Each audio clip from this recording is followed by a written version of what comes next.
باب الحائض تحل بالحج، حائضہ عورت جو ہے تحل بالحج، حج کا احرام باندھے۔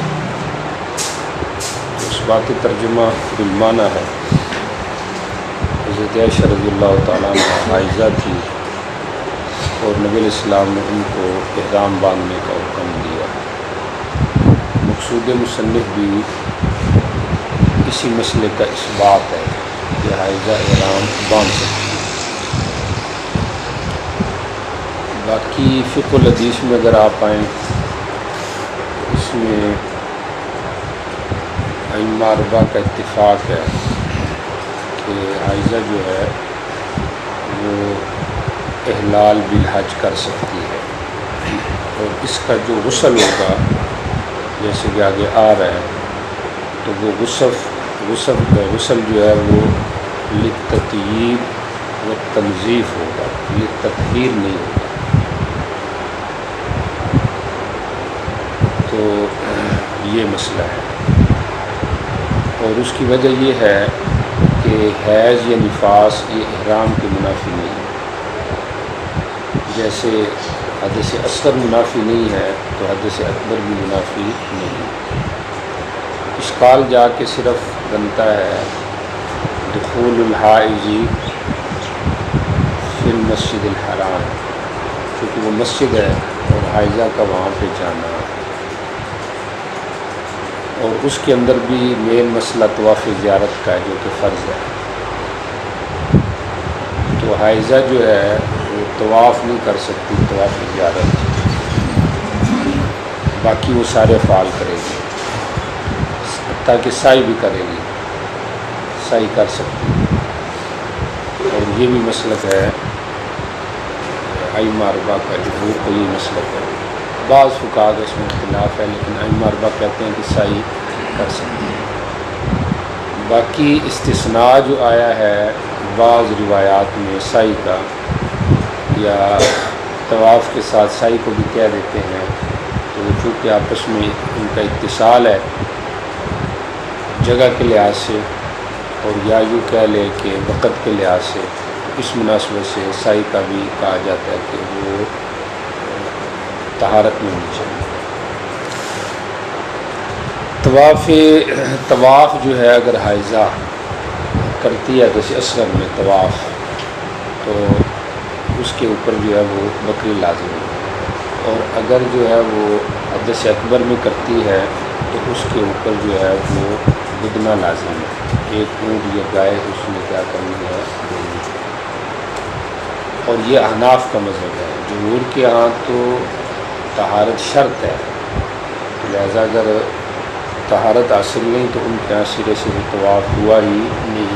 احناف کے ہاں واجب ہے، تو اس لحاظ سے اس کو پھر دم دینا پڑے گا۔ پہلی جو روایت ہے حضرت عائشہ رضی اللہ تعالیٰ عنہ کی ہے، فرماتی ہیں کہ حضرت اسماء جو تھی حضرت صدیق رضی اللہ بکر صدیق کی جو بیوی ہے، وہ محمد کے ساتھ نفاس والی ہوئی بالشجرہ تھی، مقام شجرہ میں۔ تو نبی علیہ السلام نے حکم دیا حضرت بکر کو ان تغتسلا، کہ وہ غسل کرے اور وہ احرام بھی باندھے، یعنی مطلب یہ ہے کہ وہ اپنے حج کو جاری رکھے۔ جی چلے آگے چلے۔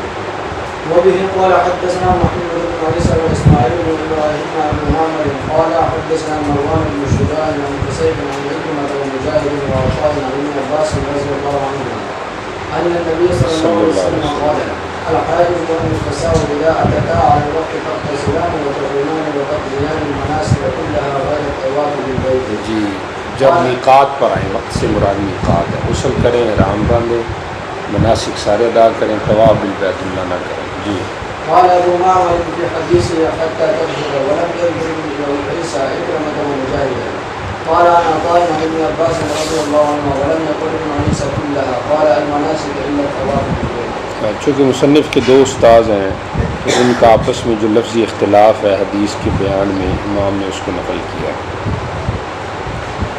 پہلی روایت میں نفاس کا ذکر ہے، عنوان حیض کا ہے، لیکن چونکہ نفاس اور حیض جو ہے وہ احکام کے لحاظ سے ایک جیسے ہیں، اس لحاظ سے مصنف نے اس کو بالقیاس ثابت کیا ہے۔ جی چلے۔ باب الطيب عند الاحرام۔ احرام کے وقت خوشبو لگانا، اس کا کیا ہوگا؟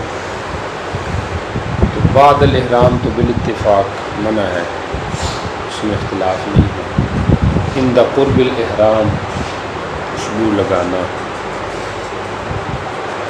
تو اگر تو وہ خوشبو محلول ہے پھر تو مسئلہ کوئی نہیں، وہ تو ختم ہو جائے گی۔ اگر ذی جرم اور جسم ہے تو اس کا کیا حکم ہے؟ تو اس حوالے سے امام محمد رحمہ اللہ اس کے مکروہ ہونے کے قائل ہیں، اور امام مالک اس کی حرمت کے قائل ہیں۔ عند قرب الاحرام خوشبو لگانا یہ بھی حرام ہے، اور اس کی دلیل آگے آ رہی روایت اس کے اندر ہے جس سے اس کی حرمت کا شبہ پیدا ہوتا ہے۔ باقی جو حضرات ہیں وہ اس کے جواز کے قائل ہیں، جمہور جو ہے وہ اس کے جواز کے قائل ہیں۔ امام شافعی رحمہ اللہ اور امام احمد رحمہ اللہ اس کے جواز کے کیا ہیں؟ قائل ہیں کہ یہ لگانا جائز ہے۔ باقی کہاں لگانا جائز ہے تو ان کا آپس میں پھر اختلاف ہے جمہور کا۔ بدن میں سنت ہے، کپڑوں میں مباح ہے، ہو گیا۔ اور احناف کے ہاں یہ ہے، یعنی امام شیخین کے ہاں، کہ بدن میں سنت ہے، کپڑوں میں غیر مباح ہے، تو اس قسم کے اقوال ہے۔ بارہ ہے سب کے نزدیک جائز، چونکہ نبی الاسلام سے بدن میں ثابت ہے، اس لحاظ سے بدن میں سنیت کا قول کیا ہے جمہور نے۔ کپڑوں میں مباح اور غیر مباح ہونے کے اختلاف ہے، اس کا کیا ہوگا؟ جی باب الطیب عند الاحرام، احرام کے قریب کیا کرنا؟ خوشبو لگانا، تاکہ اس کا اثر مثلا بعد میں بھی باقی رہے۔ جی چلیں۔ وبه قال حدثنا القعنبي واحمد بن يونس قال حدثنا مالك عن عبد الرحمن بن القاسم عن ابي عن عائشه رضي الله عنها قالت كنت اطيب رسول الله صلى الله عليه وسلم لاحرامه قبل ان يحرم ولاحلاله قبل ان يطوف بالبيت۔ میں خوشبو لگاتی تھی آپ کے احرام سے پہلے، اور بیت اللہ کے طواف سے پہلے جو احلال ہوتا تھا اس وقت بھی۔ تحلل کی دو قسمیں آگے آئیں گی، تحلل اصغر بھی ہے، تحلل اکبر بھی ہے۔ تحلل اصغر جو ہے وہ قربانی کے بعد ہے، نام جب 10 ذی الحجہ کو قربانی کی جاتی ہے تو اس کے بعد تحلل اصغر ہوتا ہے۔ اور پھر تحلل ہوتا کس کس چیز سے ہے سمجھا، اس کا بھی ذکر آئے گا، غالباً جماع سے نہیں ہے، باقی ساری چیزوں سے ہے، تو یہ آگے بات آ رہی ہے۔ تو بہرحال کہتی ہے کہ میں کیا کرتی تھی، احرام سے پہلے بھی اور تحلل اصغر کے وقت بھی میں آپ کو خوشبو لگایا کرتی تھی۔ جی چلیں۔ وبه قال حدثنا محمد بن الصباح البزاز قال حدثنا الله زكريا عن الحسن بن عبيد الله عن ابراهيم عن الاسود عن عائشه رضي الله عنها قالت كأني انظر الى وبيص المسك في مفرق رسول الله صلى الله عليه وسلم وهو محرم۔ گویا کہ میں اب بھی دیکھ رہی ہوں اس مشک کی چمک کی طرف جو آپ کی مانگ میں تھی اس حال میں کہ آپ محرم۔ تو احرام میں خوشبو ظاہر بات ہے پہلے ہی لگائی ہوگی، ذی جسم تھی تو وہ اثر کیا تھا؟ جی ٹھیک ہے۔ باب التلبید، تلبید جو ہے تلبید الشعر سے ہے، گوند وغیرہ کوئی اپنے بالوں پہ لگانا، کیونکہ مسافر آدمی سفر میں ہوتا ہے تو بال اس کو بکھر جاتے ہیں، جیسے آپ کی تو خیر زلفیں نہیں ہیں، جب رکھنی چاہیے کہ آپ نے کٹوا دی ہیں، اور جب نہیں رکھنی تو اس کے داغ میں رکھی ہیں 12۔ تو جب زلفیں ہوں تو پھر جب بندہ سوتا ہے تو بال بکھرتے ہیں، سفر پہ جاتا ہے تو پھر بھی بال بکھرتے ہیں، اس کا علاج یہ گوند وغیرہ لگا کے کیا جاتا ہے، تاکہ وہ بکھرے ہیں، تو اس کا یہاں کو حکم آ رہا ہے۔ اس بات ترجمہ بالمعنی ہے، ٹھیک ہو گیا۔ باللفظ کہہ لے تب بھی ٹھیک ہے، باللفظ ہے، اور مقصود مصنف بھی اس کا اس بات ہے کہ یہ جائز ہے تلبید۔ باقی فقہ الحدیث کی طرف اگر آپ آئیں تو حنفیہ اور مالکیہ کہتے ہیں کہ تلبید یسیر جائز ہے، ہلکا سا گونج، زیادہ نہیں، تاکہ وہ کیا کہتے ہیں اس کو، کپڑے کے معنی میں نہ ہو، سایہ نہ پیدا کرے، سایہ دار چیز کے اوپر میں نہ ہو، تو تلبید یسیر۔ اور حنابلہ اور شافعیہ مطلقاً تلبید کے قائل ہیں، یسیر کی قید نہیں کرتے۔ یہاں پہ آ رہا ہے کہ نبی علیہ السلام نے کیا کیا ہے، حالت احرام میں بھی آپ نے تلبید کی ہے۔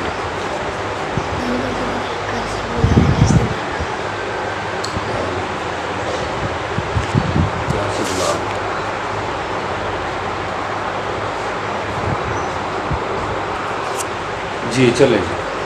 وبه قال حدثنا سليمان بن داود المهري قال حدثنا ابن وهب قال اخبرني يونس عن ابن شهاب عن سالم بن بن عبد الله عن ابيه رضي الله عنه قال سمعت النبي صلى الله عليه وسلم يحل ملبدا۔ حالت تلبید میں آپ کیا کرتے تھے، احرام کرتے تھے۔ حارث نے جی چلیں، تلبید ثابت ہو گئی، جی چلیں۔ وبه قال حدثنا عبيد الله بن عمر قال حدثنا عبد الاعلى قال حدثنا محمود بن اسحاق عن نافع عن ابن عمر رضي الله عنهما ان النبي صلى الله عليه وسلم لبد راسه بعاصمه۔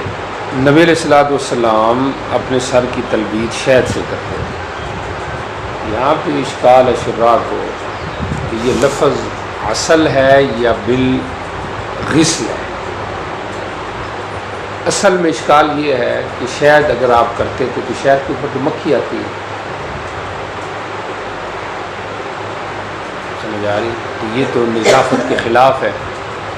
اس کا پھر یہ جواب دیا گیا جی نبی علیہ السلام جسم پہ مکھی نہیں بیٹھتی، یہ آپ کا معجزہ ہے، ٹھیک ہوگی اس لحاظ سے۔ لیکن اس پہ پھر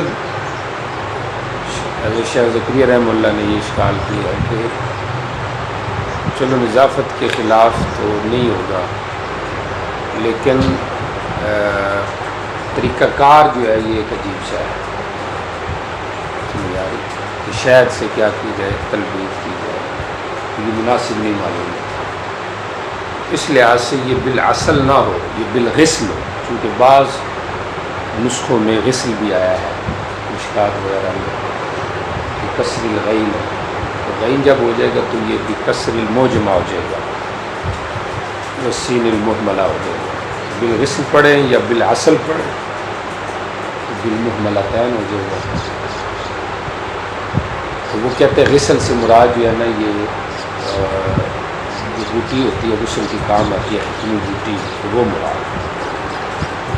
اور پھر انہوں نے یہ توجیہ کی ہے شیخ زکریا رحمہ اللہ نے کہ اگر یہ اصل ہی ہو تو پھر اس سے مراد گوند ہے، شہد مراد نہیں، کیونکہ اصل کا ایک لغت میں معنی وہ کہتے ہیں کہ عرفت کا جو ہوتا ہے نا شیرہ، اس کو کہا جاتا ہے، یہ وہ مراد۔ بہرحال یہ ان کی توجیہات ہیں، اپنی جگہ پہ اچھی ہے۔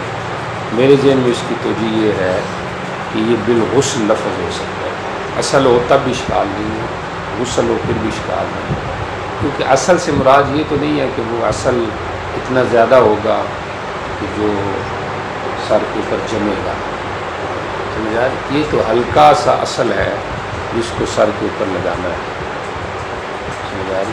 تو ہلکا اصل اگر ہو جو سر کے اوپر لگایا جائے تو یہ نظافت کے منافی نہیں ہے، سمجھا رہی کہ کثیر اصل نہیں ہے۔ پھر آگے جو ہے مکھی سے حفاظت معجزہ مانے جائے گا تب بھی ٹھیک ہے، اگر اس کا ثبوت ہے تو اچھی بات ہے، منافی نہیں ہے نبی علیہ السلام کی ذات کے، بلکہ اولا ہے یہ بات، تو اس کا یہ کہیں کہ آپ اس سے معصوم تھے، تو ہلکا سا شہد اگر لگایا جائے تو کسی اس میں کوئی منافی نہیں ہے، جائز ہے۔ اور اس وقت چونکہ ضرورت بھی تھی تو بقدر ضرورت ہی لگانا ہے، تو یہ صحیح ہے۔ اور اگر اس کو بالغسل پڑھا جائے تب بھی ٹھیک ہے، تو با ہو جائے گی مصاحبت کے لیے، جیسے اشتریت العبد فرس بسرجہ کے اندر ہے یعنی اصل ترجمے کا یہ ہے کہ آپ نے غسل کرتے ہی اپنے سر میں کیا کر لی؟ تلبید کر لی. یہ نہیں کہ آپ نے غسل کیا اور بعد میں کیا، کیونکہ پیچھے آ رہا لفظ یحل ملبدا کہ آپ نے جب تحریم کے ہی احرام کیا باندھا اس وقت آپ ملبد تھے، تلبید آپ کر چکے تھے. ٹھیک ہو گیا. تو یہ تلبید کب آپ نے کی ہے؟ جب آپ نے غسل کیا. سمجھ آ رہی؟ تو یہ اس کے ساتھ لگ جائے گا. سمجھ آ رہی؟ بجائے اس کے بھی اس کو اس بوٹی کے ساتھ لگایا گیا، کیونکہ اس کے ساتھ لگنے میں کس طرح تلبید کی ہوئی عجیب سی بات ہے. اس سے تو سر کو دھویا جاتا ہے، اس کے ساتھ تلبید کیا کی جائے گی؟ اس کو سر پہ رکھا گیا ہوگا. تو یہ ذرا مشکل سا بات ہے. جی چلیں.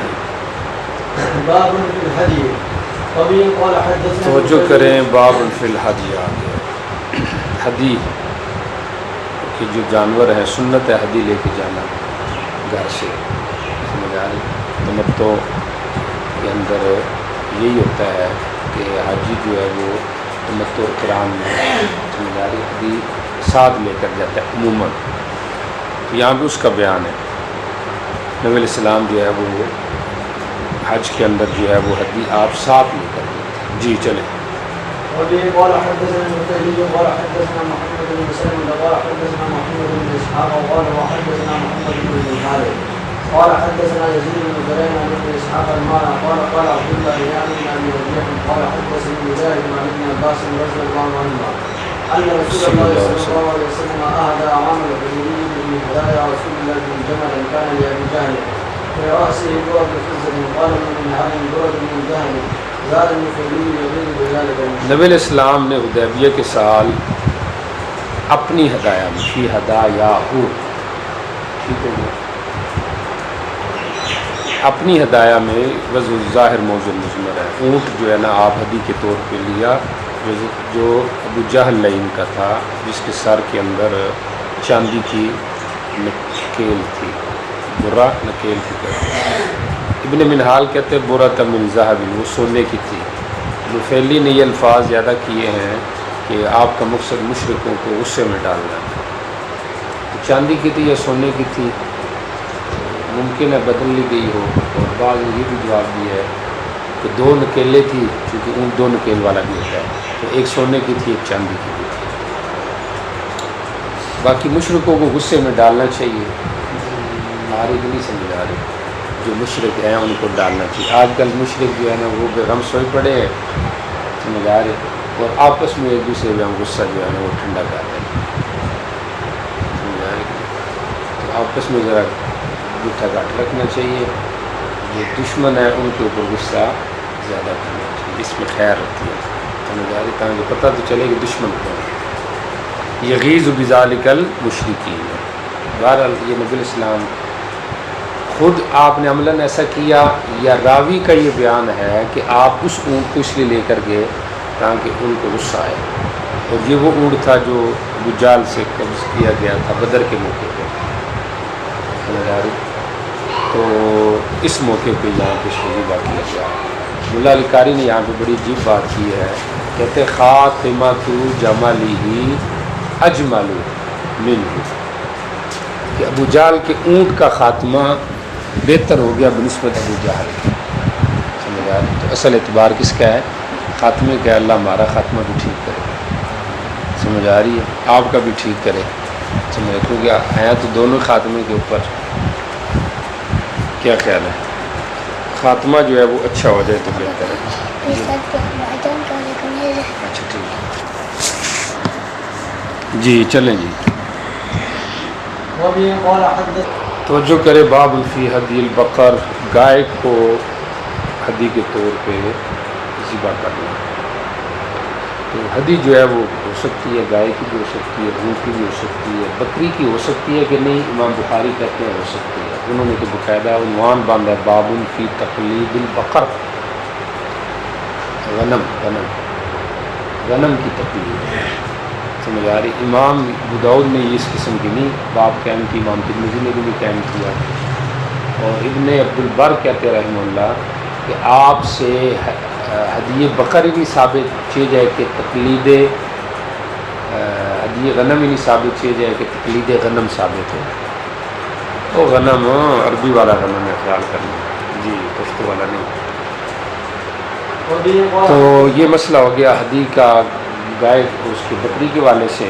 باقی بقر کی ہدی نبی اسلام سے ثابت ہے کہ آپ نے کی ہے. سمجھ آ رہی؟ ہوا یہ تھا کہ آپ نے عام تو اونٹ ذبح کیے تھے، کیونکہ عرب کے اندر گائے کم تھی، تو آپ نے گائے جو تھی وہ ازواج کی طرف سے کرائی. سمجھ آ رہی؟ باقی کتنی کی اس کا ذکر آ رہا ہے، پہلے ترجمہ دیکھیں. جی چلیں. قال حدثنا عمرو بن عثمان ومحمد بن مهران الرازي قال حدثنا وليد عن الداوود عن يحيى عن ابي سلمة عن ابي هريرة رضي الله عنه ان رسول الله صلى الله عليه وسلم ذبح عما يحتمل من النساء بقرة بينهن. پہلی روایت کا ترجمہ ہے کہ نبی السلام نے آل محمد کی طرف سے حجۃ الوداع میں ایک گائے نہر کی. ٹھیک ہے. اور دوسری روایت کا ترجمہ یہ نبی السلام نے اپنی بیویوں جنہوں نے عمرہ کیا تھا ان کی طرف سے، چونکہ یہ ساری متمتعات تھی نا، پہلے عمرہ کرنا تھا انہوں نے، اور مطلب متمتعات کی طرف سے کوئی ردی تو دینی ہے نا، واجب ہے. تو آپ نے ذبح کیا بقرتن گائے کو، بینہن ان کے درمیان. سمجھ آ رہی؟ یہ عام طور پہ ترجمہ اس طرح کیا جاتا ہے، یعنی ان کے لیے آپ نے ایک گائے ذبح کی. اشکال یہ ہے کہ 9 ازواج ہیں، سمجھ آ رہی؟ اور ایک گائے کیسے کافی ہوگی، سمجھ آ رہی؟ کیونکہ اونٹ میں 10 تک کی شراکت تو بعض علماء کے یہاں ہے نا قربانی کے اندر. گائے میں شراکت اور وہ بھی 9 تک، یہ تو کسی کا مذہب نہیں ہے. ٹھیک ہوگی؟ تو یہ کیا چکر ہے؟ اس لحاظ سے یہ ائمہ اربعہ کے بھی خلاف ہے. تو اس کا جواب حضرت دیتے ہیں مولانا زکریا رحمہ اللہ کہ یہ اصل میں 2 گائے تھی، ایک نہیں تھی. چونکہ یہاں پہ تو اس طرح ہے نا، اور بعض روایتوں میں آتا ہے نسائی وغیرہ میں کہ ذبح رسول صلی اللہ علیہ وسلم ان عائشہ بقرۃ، حضرت عائشہ کی طرف سے ایک گائے دی، 2 گائے ہوگی. تو اب کہتے ہیں 2 ہوگی تو سمجھ آ رہی، اب تو کام چل جائے گا نا، سمجھ آ رہی. تو حضرت عائشہ کے ساتھ بھی کس کو ملایا ہوگا؟ تو کہتے ہیں حضرت سودا کو ملایا ہوگا رضی اللہ عنہا وعنہا، کیونکہ ان کا آپس میں قرب تھا، انہوں نے اپنی باری ان کو ہبہ کی تھی. ٹھیک ہوگی. بہرحال تو 2 ہوگی، 7 دوسرے میں شریک ہوگی.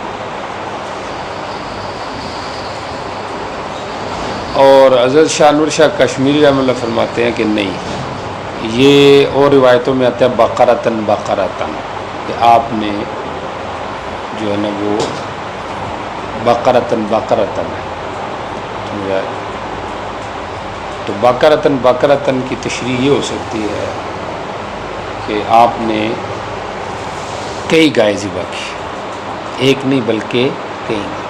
اب یہاں پہ جو بقرتن ہے اس کی توجیہ یہ ہو سکتی ہے واحدتن کی بھی، کیا توجہ کریں واحدتن. تو جواب اس کا یہ ہے، سمجھ آ رہی، یہ میری طرف سے جواب ہے کہ یہ وحدت جنسیہ ہے. سمجھ آ رہی کہ ایک جنس کی، یا سمجھ آ رہی، یعنی صرف گائے کی، گائے ذبح کی واحدتن، ایک ہی قسم کی جو جنس تھی نا وہ آپ نے ذبح کی، یعنی صرف گائے ذبح کی ہے. آپ نے ازواج مطہرات کی طرف سے گائے ذبح کی ہے. بقرتن بقرتن کا معنی ہوگا جس طرح صفن صفن ہے، تاکید کے لیے، صفن بعد صفن بقرتن بعد بقرتن، یعنی آپ نے گائے کے بعد گائے ان کی طرف سے ذبح کی ہے. اور وہ ضروری نہیں کہ 2 ہوں، ممکن ہے 2 سے زیادہ بھی ہوں. تو ازواج کی طرف سے آپ نے جو ہے وہ کئی گائے ذبح کی ہیں. واحدتن کا معنی کہ جو آپ نے حدیث کی ہے، نہر کیا ہے، وہ سب ایک ہی جنس کا تھا، یعنی صرف گائے تھی، ان کے اندر اونٹ شامل نہیں تھے. اور یہ جو تعبیر کر رہے ہیں، یعنی یہ جو قید لگائی جا رہی ہے نا واحدتن کی، یہ اسی لگائی جا رہی ہے، ورنہ تو شبہ تھا کہ بقرتن سے بات پوری ہو جاتی، واحدتن کہنے کا کیا مقصد. تو یہ قید اصل میں چونکہ اس لیے ہے کہ عام رواج سے ہٹ کے ہے. عام جو رواج تھا یا باقی لوگوں نے جو کی وہ کیا کی؟ اونٹ کی ہے. خود نبی علیہ السلام نے 100 اونٹ کیے، تو انہوں نے جو کیے وہ صرف گائے کی، یعنی ایک ہی قسم کے تھی گائے، بس اس کے اندر اونٹ شامل نہیں تھا. اس طرح واحدتاً کا بھی انطباق ہو جائے گا، اور بقرتاً کا تو ویسے شاہ صاحب نے کر دیا ہے، سمجھ آ رہی کہ نہیں آ رہی؟ تو اس طریقے سے ساری میں کیا ہو جائے گی؟ تکبیر ہو جائے گی. تو حضرت عائشہ کی طرف سے ایک کیا وہ تو اشکال ہی ختم ہو گیا. باقیوں کی طرف سے گائے کی، ان کی طرف سے بھی گائے کی، واحدتاً سب ایک ہی جنس کے جانور تھے، ان کے اندر اونٹ شامل نہیں تھا. تو وحدت جنسی ہے، سمجھ آ رہی؟ وحدت حقیقیہ مراد نہیں ہے، شخصیہ مراد نہیں ہے، سمجھ آ رہی؟ باقی وحدت جنسیہ بھی ہوتی ہے، نوعیہ بھی ہوتی ہے، شخصیہ بھی ہوتی ہے. جی چلے جی. باب بالاشعار. اشعار کا معنی ہوتا ہے علامت لگانا، اشعر یشیر اشعار کا معنی. اور مناسک کے اندر اشعار کا مطلب یہ ہوتا ہے کہ کوہان کے اوپر یا آگے پیچھے سائڈ پہ زخم کر کے خون اوپر ہی مال دینا. اس کا فائدہ یہ ہوتا ہے کہ گم ہو جائے تو مل جائے گا، سمجھ آ رہی؟ چور رستے میں نہیں پڑیں گے، رستے میں کہیں گر گیا، ذبح کر دیا گیا تو علامت ہوتی ہے کہ اب بھی اس کو یہ ہدی کا جانور ہے، اس کو جو ہے لوگ کھا سکتے ہیں. اس قسم کی سارے اس کے فائدے ہوتے ہیں. باقی اشعار کا حکم کیا پہلے یہ سمجھے. اس بات ترجمہ تو بالما نہیں ہے، مقصود مصنف بھی اس کی اس بات ہے کہ اشعار بالکل ثابت اور مسنون ہے. پہلے سمجھے کہ اشعار ہے بھی کہ نہیں. امام صاحب رحمہ اللہ سے منقول ہے کہ یہ مسئلہ ہے، سمجھ آ رہے؟ یہ مکروہ ہے، بتا کہ بدعت کا قول بھی ہے کہ اشعار بدعت ہے. بہرحال ساری باتیں اپنی جگہ پہ ٹھیک ہیں. باقی تعجب کیا لوگوں نے کہ اشعار جب ثابت ہے تو امام صاحب کیوں منع کر رہے ہیں. تو حضرت طحاوی رحمہ اللہ نے اس کا جواب یہ دیا ہے کہ امام صاحب نے جو اشعار منع کیا ہے یہ وہ موجودہ اشعار تھا جو اس دور کے اندر رائج تھا، اور وہ اشعار مبالغہ کرتے تھے، جانوروں کو تکلیف ہوتی تھی، تو اس لیے آپ نے کہا کہ یہ اشعار بدعت ہے. امام طحاوی نے یہ بات کی، اور ابن حجر نے اس کے اوپر مور لگا کے ہمارے لیے کام آسان کر دیا.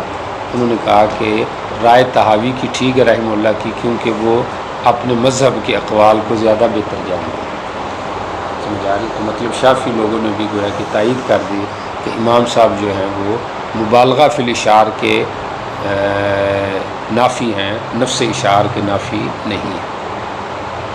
باقی اشعار جو ہے وہ کس جانور کا ہوگا؟ گائے کا، اونٹ کا، یا دونوں کا؟ تو اس کے اندر جو ہے وہ تھوڑا سا اختلاف ہے. حنابلہ اور شوافی کی رائے تو یہ ہے کہ دونوں کا ہوگا. جیسے گائے کا ہوگا، اونٹ کا ہوگا تو گائے کا بھی ہوگا. ٹھیک ہو گیا. اور حناف تو ویسے قائل نہیں ہے. مالکیہ کہ ہاں یہ ہے کہ اگر گائے ذات سنا میں نہ کوہان والی ہے پھر تو اس کا اشعار ہے، ورنہ نہیں ہے. ٹھیک ہو گیا. چونکہ منقط کوہان ہوتا ہے نا، تو گائے اگر اس طرح کوہان والی ہے تو پھر تو ٹھیک ہے، ورنہ اس کا کوہان اشعار کی ضرورت نہیں ہے. پھر یہ ہے کہ تیسرا اختلاف کہ اشعار دائیں طرف ہے یا بائیں طرف ہے، یہ بھی ایک فقہی اختلاف ہے. حنابلہ اور شوافی کہتے ہیں دائیں طرف ہے، سمجھ آ رہی؟ بالایمن کی قید یہاں پر ہے، صفحۃ سنامھا الایمن. اور احناف اور مالکیہ کہتے ہیں کہ بائیں جانب ہے. ان کی دلیل موطا امام مالک میں حضرت ابن عمر کا عمل ہے کہ وہ بائیں جانب کوہان جو ہے نا وہ کرتے تھے، اشعار کرتے تھے، سمجھ آ. اور بظاہر قرین قیاس بھی ہے. عموماً ایسی جگہ جہاں پہ یعنی جو کام زیادہ بہتر نہ ہو تو اشعار بھی زیادہ بہتر نہیں ہے نا، بظاہر تکلیف ہے، تو اس لحاظ سے پھر بائیں جانب کو ترجیح ہونی چاہیے. آ رہی سمجھے؟ اچھا جی چلے جی. وبه قال حدثنا ابو الوليد الطيالسي وحفص وعمر بن معن قال حدثنا شعبة عن قتادة قال ابو الوليد قال سمعت ابا حسان عن ابن عباس رضي الله عنهما ان رسول الله صلى الله عليه وسلم صلى الظهر حذیفہ میں آپ نے ذوالحلیفہ میں ٹھیک ہو گیا. فاشعرها من صفحة سنامها الايمن، دائیں طرف کی کوہان کے زہر کا آپ نے کیا کیا؟ اشعار کیا. جی. ثم سلك عنها الدم وقلدها من عليه ثم أتي براحلته فلما قعد عليها وصلت بالجار البيضاء أهمته. ثم سلط، پھر پونچھ دیا آپ نے اس سے خون، یعنی وہاں مل دیا، اور اس کی تقلید جوتوں سے کی، پھر آپ کی سواری لائے گی، آپ اس پہ بیٹھے اور پھر آپ اس کے ذریعے بیدا پہاڑی پہ چڑھے اور وہاں پہ جا کے آپ نے حج کا کیا کیا، احرام باندھا۔ یہ آئے گا مسئلہ کہ آپ نے کہاں احرام باندھا، یہاں پہ آ رہا ہے کہ بیدا نامی جگہ پہ جا کے آپ نے احرام باندھا ہے، تو احرام نہیں باندھا، احلہ کا مطلب مطلق تلبیہ کا۔ ٹھیک ہو گیا جی، چلیں۔ وبه قال حدثنا مسدد قال حدثنا يحيى عن شعبة بهذا الاسناد ومعنى ابي المدينة قال ثم سلك الدم به. ٹھیک ہو گیا، ٹھیک ہو گیا۔ قال ابو داود رواه همام قال سلك عنها الدم باسرائيل. قال ابو داود هذا من سنن اهل البصره الذي تفرد. یعنی اکثر راوی اس کے کیا ہیں، بصری۔ جی چلیں۔ وبه قال حدثنا عبد الاعلى بن حماد قال حدثنا سفيان بن عيينة عن الزهري عن عروة عن المسود بن مخرمة رضي الله عنه ومروان انهما قال خرج رسول الله صلى الله عليه وسلم عام الحديبية فلما كان ذو الحليفة قلد الهدي واشعره واحد. ذوالحلیفہ میں جو کہ 6 میل کے فاصلے پر ہے مدینہ سے، ہدی کی تقلید کی، اشعار کیا اور احرام باندھا۔ جی ٹھیک ہو گیا۔ وبه قال حدثنا هناد قال حدثنا وكيع عن سفيان عن منصور بن الاعمش عن ابراهيم عن الاسود عن عائشة رضي الله عنها ان رسول الله صلى الله عليه وسلم اهدى غنما مقلدة. یہاں پہ آ رہا ہے کہ آپ نے ایک بکری کو ہدی کے طور پہ بھیجا، مقلدۃ، جس کی تقلید کی گئی۔ اس کے اوپر میں بحث بھی کر رہے ہیں، اب یہ ہمارے خلاف ہے، سمجھ آ رہی، بلکہ جمہور کے خلاف سمجھ لیں، سمجھ آ رہی۔ تو اس میں جو اسود راوی ہے، اسود، تو یہ جو ہے نا متفرد راوی ہے، سمجھ آ رہی۔ احناف کی طرف سے یہ جواب دی گیا، مطلب یہ ہو گیا کہ یہ روایت غریب ہے، سمجھ آ رہی، شاذ ہے، اس لحاظ سے اس سے استدلال ٹھیک نہیں ہے۔ جی چلیں۔ باب تبدیل الهدي. باب تبدیل الحج۔ باقی قلادے میں ایک اور بھی ذہن میں آگے شاید آئے گا بھی مسئلہ، قلادہ صرف کئی چیزوں کا ہوتا ہے، اون کا، ہار کا بھی ہوتا ہے، سمجھ، اون وغیرہ کے پٹا بنا کے ڈالنا، جوتے ڈالنا، سمجھ آ رہی، یہ ساری چیزیں ہوتی ہیں۔ ہدی کی تبدیلی اگر غریب ہے پھر تو مسئلہ ہی نہیں، جائز ہے۔ ٹھیک ہو گیا، کیونکہ اس کے لیے معین جانور نہیں ہے، کوئی بھی دینا لازم ہے، اور غریب نے جب خرید لیا یا لے لی نیت سے تو اب اس کے اوپر واجب ہو گیا، اب اس کی تبدیلی ٹھیک نہیں۔ سمجھ آ رہی ہے مسئلہ، یہ عام قربانی میں بھی چلتا ہے۔ جی چلے جی۔ وبه قال حدثنا مقيم قال حدثنا محمد بن سلمة عن ابي عبد الرحيم قال ابو داود ابو عبد الرحيم خالد بن ابي يزيد قال محمد بن سلمة رواه عن حجاج بن محمد عن جهم بن الجارود عن سالم بن عبد الله عن ابيه رضي الله عنه قال اهدى عمر بن الخطاب مفتيا فاعطي بها 300 دينار فاتى النبي صلى الله عليه وسلم فقال يا رسول الله اني اهديت مفتيا فاعطيت بها 300 دينار فأبيعها وأشتري بثمنها بدنا قال لا انحرها إياها قال أبو داود هذا لأنه كان أشعر. توجہ کریں، اگر ایک آدمی نے تقلید ہدی کر لی ہے لیکن ابھی تک اس نے احرام نہیں باندھا، ہدی کو قلادہ پہنا دے لیکن احرام نہیں باندھا، تو آیا بغیر احرام تلبیہ کے، یعنی احرام بھی باندھ لیا ہے اس نے، تقلید بھی کر لی لیکن ابھی تک اس نے تلبیہ پڑھا نہیں، تو بغیر تلبیہ پڑھے یا سوکے ہدی یہ آدمی محرم ہو جائے گا کہ نہیں؟ جمہور کہتے نہیں ہوگا، سمجھ آ رہی؟ پھر جمہور کہتے ہیں کہ اس سے نہیں ہوگا جب تک کہ وہ تلبیہ نہ پڑھے، سمجھ آ رہی؟ حنابلہ کا یہ مسلک ہے کہ بغیر تلبیہ پڑھے بھی جب اس نے احرام باندھ لیا ہے، تقلید ہدی کر لی ہے، تو اب اس کے اوپر آج لازم ہو گیا۔ ٹھیک ہو گیا، یہ ایک جزوی بات تھی، اب سمجھے مسئلہ۔ یہاں پہ یہ آ رہا ہے کہ تقلید ہدی ہو گئی ہے، حضرت عمر یہ چاہ رہے ہیں کہ میں اس کو بدلوں، آپ نے فرمایا نہیں بدل سکتے، سمجھ آ رہی؟ اس کو بدل نہیں سکتے، تو اب ہمارے ہاں تو بدل سکتے ہیں، حناف کے ہاں، کیونکہ وہ غنی تھے تو غنی آدمی بدل سکتا ہے، تو آپ نے ان کو منع کیوں کیا ہے؟ تو یہ مطلب یہ کہ آپ نے استحباب کو ترجیح دی ہے کہ بہتر ہے کہ آپ نہ بدلو، سمجھ، جو ہو گیا ہے تو وہ بہتر ہے، سمجھ، بدلنے کی ضرورت، بس مقصد پہ توجہ رکھو، آپ کیا بدلنا اور کیا نہ بدلنا۔ اور یہاں پہ امام ابو داؤد نے اس کی علت یہ بیان کی ہے کہ لأنه كان اشعر، اس کا اشعار ہو چکا تھا، بہرحال یہ ان کی ایک اپنی رائے ہے، سمجھا؟ ہمارے یہاں اشار ہونا نہ ہونا اس کی کوئی دلیل نہیں ہے، سمجھ آ رہی؟ کیونکہ امیر آدمی جو ہے اس کے لیے تو مطلق واجب چیز ضروری ہے، ٹھیک ہے؟ بہرحال یہ مسلک ہو گیا۔ دیکھیں ترجمہ، عبارت تو پڑھ لیا آپ نے۔ حضرت عمر رضی اللہ عنہ نے ایک بختی اونٹ بطور ہدیے بھیجا، اس کے بدلے میں یعنی لے کے جا رہے تھے ہدیے کے طور پر، ٹھیک ہو گیا۔ ان کو 300 دینار، یعنی جہاں پہ 20 دینار تک اونٹ ملتا تھا تو 300 دینار ان کو دیے گئے۔ تو نبی علیہ السلام کے پاس ایک اللہ کے رسول اہدیت بختیا، میں نے تو بطور ہدیے کے ایک بختی اونٹ کو ہدیے کے طور پہ بھیجا ہے۔ بھیجے کا مطلب یہ ہوتا ہے نا کہ کسی اور کے ہاتھ بھیج رہے ہوتے ہیں، تو میں اس کے بدلے میں 300 دینار دیے جا رہا ہوں، میں بیچ کے اور ان کے بدلے میں بدنے لے لوں؟ تو آپ نے کہا نہ نہ نہ نہ، اسی کو قربان کرو۔ امام داؤد کہتے ہیں کیونکہ انہوں نے اس کے اشار کرنا۔ بہرحال یہ بھی وجہ ہو سکتی ہے، وہی وجہ کہ قربانی کے لیے ایک علامت لگ چکی ہے، تو جب لگ چکی ہے تو بہتر ہے کہ اس کو نہ بدلو۔ جی چلو۔ بظاہر یہ لگتا ہے کہ تبدیل ہدی جمہور کے ہاں امیر غریبی سے اس کا تعلق نہیں ہے، اس کا تعلق علامت حج کے ساتھ ہے، یعنی وہی تقلید کے ساتھ یا اشار کے ساتھ ہے کہ آپ نہیں بدل سکتے، یہ جمہور کا مسلک ہے۔ جی من باس ابھی حدی وقام، ایک آدمی حج پہ نہیں جا رہا، ادھر ہی بیٹھے بیٹھے کہہ رہا اچھا جو آپ حج پہ جا رہے ہیں میرے بھی اونٹ ساتھ لیتے جانا، اس کو وہاں پہ ذبح کر دینا، بھیج سکتا ہے۔ باقی اس بھیجنے کی وجہ سے پیچھے والا جو آدمی ہے اس کے اوپر افعال حج بلکہ ممنوعات حج جو ہیں وہ لازم نہیں ہوں گے۔ ائمہ اربعہ کا یہ مسلک ہے۔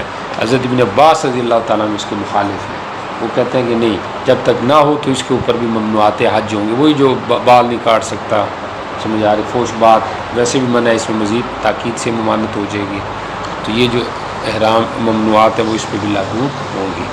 تو عائشہ اس کی بڑی صراحت سے نفی کر رہی ہیں، لیکن کس طرح نفی کر رہی ہیں یہ آپ کے لیے بھی اس میں کام کی بات ہے۔ جی دیکھیں۔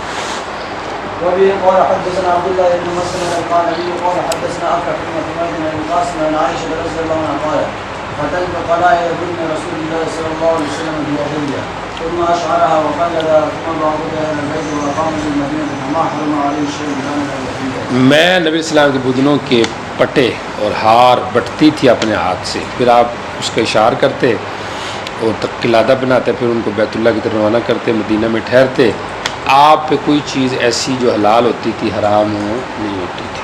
ٹھیک ہو گیا؟ جی چلو جی۔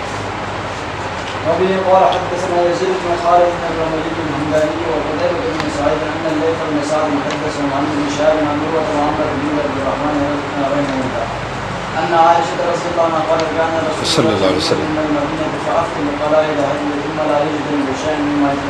پیچھے والے ترجمہ ہو گیا، تو یہ اصل میں ان پہ تردید ہے حضرت ابن عباس پہ، لیکن نام ذکر نہیں کر رہے۔ تو آپ نے بھی کسی کا آپریشن کرنا ہو کوشش کریں نام نہ لیں، سمجھ آ رہے کہ وہ آپ نے بھی کل کو خطیب بننا ہے نا، کیا خیال ہے؟ تو اس لیے بہتر ہے کیونکہ اس میں بڑے فائدے ہیں، کل کو اس کے ساتھ دوبارہ مل ملاپ ہو سکتا ہے، اور ویسے بھی مقصد پہ نظر ہونی چاہیے۔ شخصیات مخالفت تو کسی کی ذات سے نہیں ہے نا، مسئلے سے، تو آپ مسئلے کی تردید کریں۔ جی چلو۔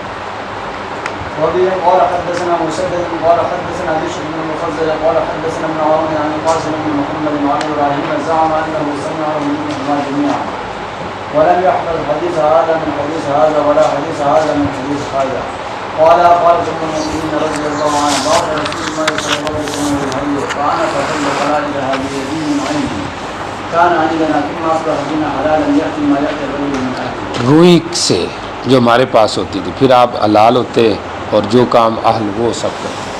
اچھا یہ کسی جگہ بھی تردید میں یہ نہیں صحابہ ایک دوسرے پہ کتنا انہوں نے اعتماد کیا ہے، چونکہ ان کو پتہ تھا کہ ان کے اوپر اللہ نے اعتماد کیا ہے۔ حضرت عائشہ یہاں سے یہ بھی تو کہہ سکتی تھی کہ حضرت ابن عباس تو اس وقت بچے تھے، سمجھ آ رہی؟ حضرت ابن عباس جو ہیں نبی علیہ السلام جب فوت ہوئے ہیں تو اس وقت یہ بالغ ہوئے ہیں، بلوغت کی عمر کو پہنچے۔ پیچھے ایک روایت گزر چکی ہے، کہتے ہیں کہ وہ اذان ختم ہوتی تھی تو گھروں میں ہم آپ کی آواز سنتے تھے، تو یہ تو نبی علیہ السلام جب فوت ہوئے ہیں اس وقت یہ بھی بالغ ہوئے تھے، یعنی 17-18 سال کے ہوئے، تو یہ بھی تردید کر سکتی تھی آپ تو بچے تھے، آپ کو تو پتہ نہیں، سمجھ آ رہی؟ لیکن ان کو پتہ ہے بچہ بھی ہو تو اس کا جو سماع حدیث کا ہے یا جو روایت حدیث کی ہے، ظاہر بات ہے وہ تو ہر عمر میں مقبول ہے، اور صحابی بچہ بھی ہو تب بھی وہ امانت دیانت میں بڑوں کے برابر ہی ہے۔ جی چلو، باب في ركوب البدن بدنے پہ سوار ہونا ٹھیک ہو گیا، تو جائز ہے سوار ہونا، سمجھ آ رہی کہ نہیں آ رہی؟ باقی اس کا جواز کس حد تک ہے، احناف اور مالکیہ کہتے ہیں کہ اگر ضرورت ہے، اور باقی جو حضرات ہے وہ مطلقاً شوافی اور نابلہ کہتے ہیں کہ بندہ سوار ہو سکتا ہے، اس میں حاجت کی کوئی بات نہیں ہے، سمجھ آ رہی کہ نہیں آ رہی؟ جی چلے جی۔ وبه قال حدثنا قال نبي عن مالك عن ابي الزناد عن الأعرج عن ابي هريره رضي الله عنه ان رسول الله صلى الله عليه وسلم يسوق بدنه جی، فقال اركبها قال انها بدنه قال اركبها ويلك بالسالم الى بالسالم، اور سوار ہو جا، بدنا ہے تو کیا ہو گیا، سوار ہو جا، اب مجبوری ہوگی نا، پیدل اتنا بندہ جائے گا تھک تو جاتے ہی نہیں، اس لیے آپ نے کہا سوار ہو جا۔ ہماری دلیل آگے آ رہی ہے، اذا الجئت الیہا، سمجھا رہی کہ مجبوری میں پھر بالکراہت یعنی ہو سکتا ہے، جمہور کے ہاں بالکراہت قول ہے، جمہور کا کراہت کے ساتھ قول ہے، اور غالباً امام احمد جو ہیں وہ مطلقاً جواز کے قائل ہیں، سمجھ آ رہی؟ جی چلیں۔ وبه قال حدثنا احمد بن حنبل قال حدثنا يحيى بن سعيد عن ابن جريج قال اخبرني ابو الزبير قال سالت جابر بن عبد الله عن ركوب الهدي فقال سمعت رسول الله صلى الله عليه وسلم يقول اركبها بالمعروف اذا جئت اليها حتى تجد الظهر، یہاں تک کہ تو اور سواری پا لے تو الگ بات ہے، ورنہ اس پہ سوار ہو جائے۔ تو بہرحال جمہور کے ہاں مجبوری کے ساتھ، سمجھ آ رہی؟ تو احناف کے ہاں بھی یہی ہے مجبوری کے ساتھ، شوافی کے ہاں بھی، حنابلہ کے ہاں یہ ہے کہ سوار ہو سکتا ہے۔ جی چلیں۔ باب في الهدي اذا عقب قبل ان يبلغ، جی پہلے پہنچی نہیں، حرم میں پہلے ہلاک ہو گئی ہے، تو اب کیا کریں، اس کو کھا سکتے ہیں نا؟ جی کیا کر سکتے ہیں؟ کھا سکتے ہیں۔ توجہ کریے، پھر اختلافی مسائل ہے یہاں پر، کون کھا سکتا ہے، مہدی یا رفیق، یا کوئی بھی نہیں کھا سکتا؟ تو مہدی تو نہیں کھا سکتا، سمجھ آ رہی؟ جو رفیق ہے وہ کھا سکتا ہے کہ نہیں، وہ جو ساتھ لوگ جا رہے ہیں ان کا کیا حکم ہے؟ تو ہم کہتے ہیں کہ اگر وہ غریب ہے تو کھا سکتا ہے، اگر امیر ہے تو نہیں کھا سکتا، ٹھیک ہو گیا۔ اور یہ مسئلہ ہو گیا غریب امیر کا فرق ہے، اور باقی جو ہے امام شافعی اور امام احمد کہتے ہیں کہ کوئی بھی نہیں کھا سکتا، نہ غریب کھا سکتا، مہدی کھا سکتا ہے، اور نہ جو رفیق ہے وہ کھا سکتا ہے، سمجھ آ رہی کہ نہیں آ رہی؟ اچھا جی، یہ ہو گیا مسئلہ، سمجھ آ رہی؟ جی چلے جی۔ تو اگر رستے میں ہلاک ہو جائے پہنچنے سے پہلے تو اس کو حکم بیان کیا جا رہا ہے۔ جی چلے جی۔ وبه قال حدثنا محمد بن كثير قال اخبرنا سفيان عن هشام عن ابي عن نافع الاسلمي رضي الله عنه ان رسول الله بعث معه بهدي فقال ان اعطيكم من شيء فانحر ثم اصبغ نعله في ذنه ثم خل بينه وبين الناس۔ جی نبی علیہ السلام نے ان کے ساتھ ایک ہدی بھیجی، انہوں نے کہا کہ اگر کچھ ہلاک ہو گیا تو آپ نے اس کو قربان کر دینا، پھر اس کے جوتے کو خون میں رنگ دینا، پھر لوگوں اور اس کے درمیان تخلیہ کر دینا۔ اگلی روایت ان کی ہے جمہور کی، شوافی اور حنابلہ کی، کہ آپ نے کہا کہ ساتھی بھی نہیں کھا سکتا، لیکن ہمارے یہ استحباب پہ معمول ہے، چند بلا ضرورت پر ہے، اور اگر ضرورت ہو فقیر ہو تو پھر تو کھا سکتا ہے، سمجھ آ رہی؟ جی چلیں۔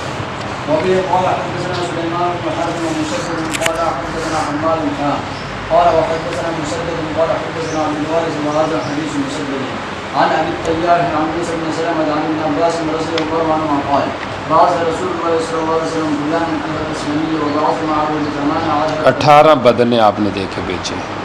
قال ارايت ان كنت علي منها شيء، اگر میرے اوپر کوئی چیز مجھے تھکا دے، ازحفا اوعیا، یعنی کسی جادی کو میں نہ لے جا سکوں تو پھر جی قال تنحرها ثم تصفغ نعلها في دمها ٹھیک ہو گیا، ثم ضرب على صفحها اس کے ظاہر پہ اس کو پھیر دو۔ ولا احد من اصحابه، یہ دیکھو کوئی ایک بھی آپ کے صحابہ سے نہ کھائے، جی او قال من اهل رفقتی کا وقال في حديث عبد الوارث اجعلوا على صفحتها مكانا، الفاظ کا اختلاف ہے، بہرحال یہ ہو گیا کہ یہ ان کی دلیل ہوگی جمہور کی۔ ہمارے یہ ہے کہ اصل ضرورت علت ہے، اور پھر دوسرے نمبر پہ وہ ہے فقر ہے، جب فقر ہے تو کھا سکتے ہیں، یہ خود بھی فقر کھا سکتے ہیں۔ جی چلیں۔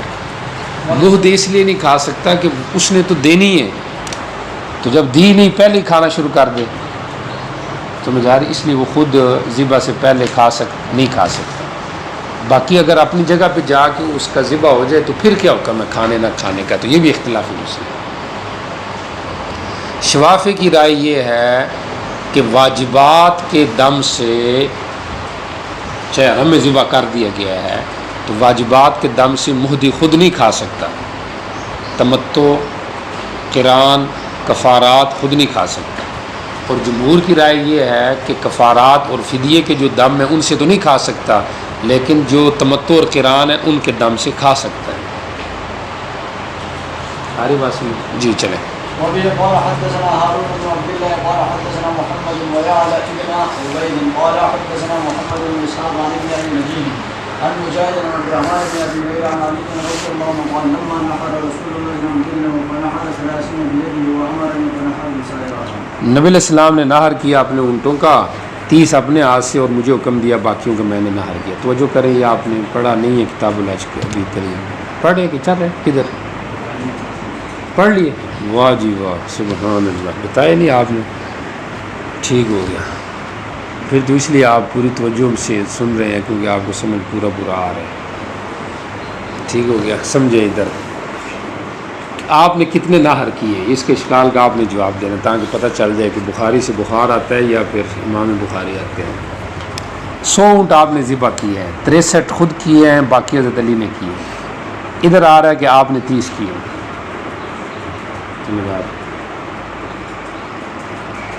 تو اب کیا کرنا ہے اس کا؟ تو اس کا اشکال سمجھے، جواب سمجھے کیا ہے۔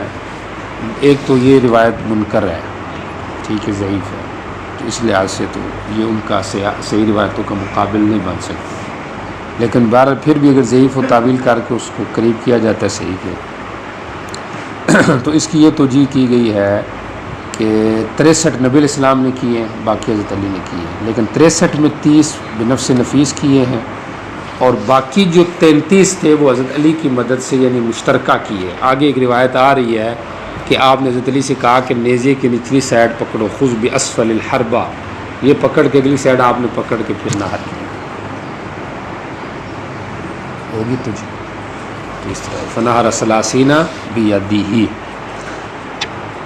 ٹھیک ہو گیا، سمجھ آ رہی؟ آپ نے نہر کیا اپنے بدنوں کا، فنحر 30 بیدہ، اور اپنے ہاتھ سے آپ نے اس کو کیا کیا، نہر کیا 30 کا، اور مجھے حکم دیا اور پھر میں نے باقیوں کا کیا کیا، نہر کیا۔ جی چلے جی۔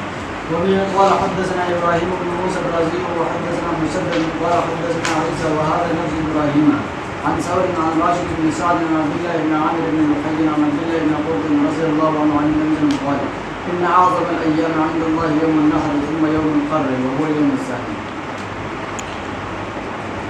ٹھیک ہو گیا۔ قال وقرب لرسول الله بدنات 5 أو 6 فاتقن يذلفن اليه بايتهن يبدأ فلما وجب جنوبها قال فتكلم بكلمة خفية لم أفهمها فقلت ما قال قال من شاء اقتطع۔ بڑے ایام اللہ کے یوم نہر ہے، پھر یوم القر ہے، چونکہ بنا میں بندے کو قرار ہو جائے، وہ مقصد پورا ہو جائے تو قرار ہوتا ہے کہ نہیں ہوتا، تو اس لیے۔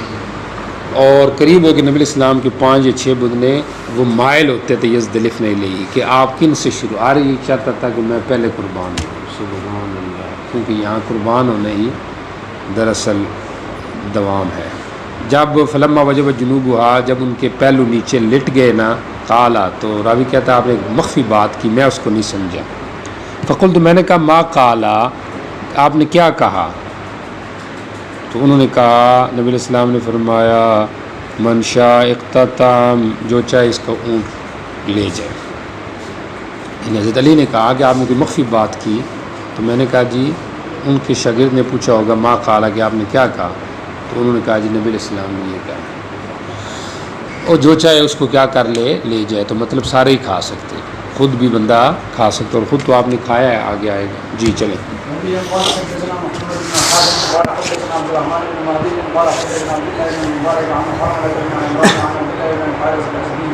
قال سمعت غرفة بن الحارث الجندي قال شهدت رسول الله صلى الله عليه وسلم بحجة الوداع وأتي بالجنوب فقال اتركوا لي أبا حسن ابو حسن کو ملا، قال له خذ بأسفل الخلق نیچے وأخذ نزل رسول بأعلاها ثم جی طعنا بها بدنوں کو فلما نظم فرغ ركب بغلة خچر ووقف میں عليه. ٹھیک ہو گیا ٹھیک ہو گیا باب كيف تنحر توجہ کرو بدن جو ہوتے ہیں ان کا ہوتا ہے نہر نہر ہوتا ہے اسفل عنق میں نظام رگوں کاٹنا اور جو ذبح ہوتا ہے وہ ہوتا ہے اعلیٰ عنق کے اندر چھری چلانا ٹھیک ہو گیا یہ دونوں میں فرق ہے باقی اونٹ میں نہر ہے بہتر گائے وغیرہ میں ذبح بہتر ہے اگر عکس بھی کیا جائے تو جائز ہے منع ٹھیک ہو گیا یہ تو ہو گیا مسئلہ اس اعتبار سے ظاہریہ کے ہاں یہ ترتیب قائم رکھنا واجب ہے اگر الٹ کیا تو حرام ہو گیا اونٹ ہی حرام ہو گوشت ہی حرام ہو مالکیہ کہتے ہیں کہ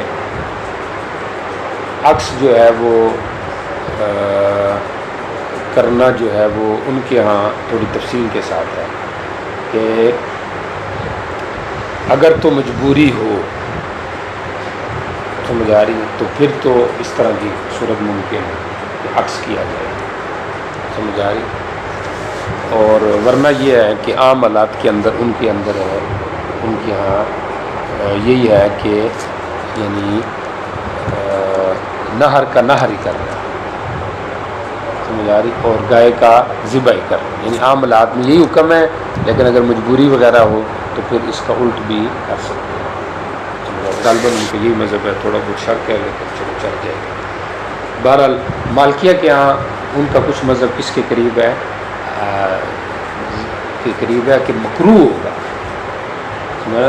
عکس کیا بلا وجہ تو مکروہ ہوگا لیکن حرام نہیں ہوگا اور باقیوں کے ہاں یہ ہو جائے گا کہ خلاف سنت ہو جائے گا بارکراہ تنزیہی ہو جائے گا کچھ نہ کچھ سمجھ آ رہی کیونکہ مقصد جو کیا ہو چکا ہے حاصل ہو چکا ہے اچھا جی یہاں پہ دیکھیں جی پڑھیں جی وبه قال حدثنا عثمان بن ابي شيبه قال حدثنا ابو خالد بن احمر عن ابن جريج عن ابن الزبير عن جابر رضي الله عنه واخبرني عبد الرحمن بن ثابت ان النبي صلى الله عليه وسلم واصحابه كانوا ينحرون البدنه المعقوله اليسرى قائمه على ما بقي من الفوائد. جی بائیں پاؤں کو بندھا ہوا لیکن قائمتن علامہ بقی ہے جانور باقی اپنے پاؤں پہ کھڑا ہوا.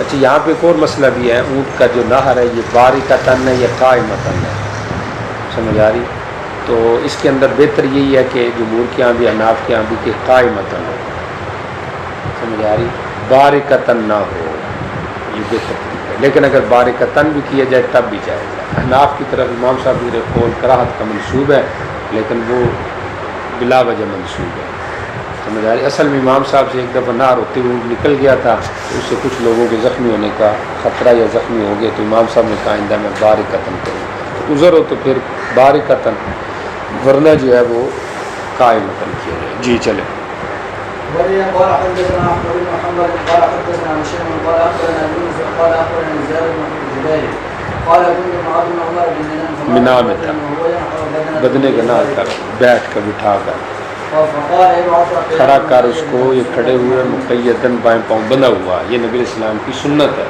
جی چلو وبه قال حدثنا عمرو بن عون قال اخبرنا سفيان يعني بن عيينة عن ابي كريم الجزري عن مجاهد بن عبد الرحمن بن ابي ليلى عن علي رضي الله عنه قال امرني رسول الله صلى الله عليه وسلم ان اقوم على میں آپ کے بدنوں پہ کھڑا رہوں تعاون کے طور پہ. جی چلیں اور میں ان کے چمڑوں اور جلوں کو جل وہی زین ہوگی ان کو تقسیم کروں. جی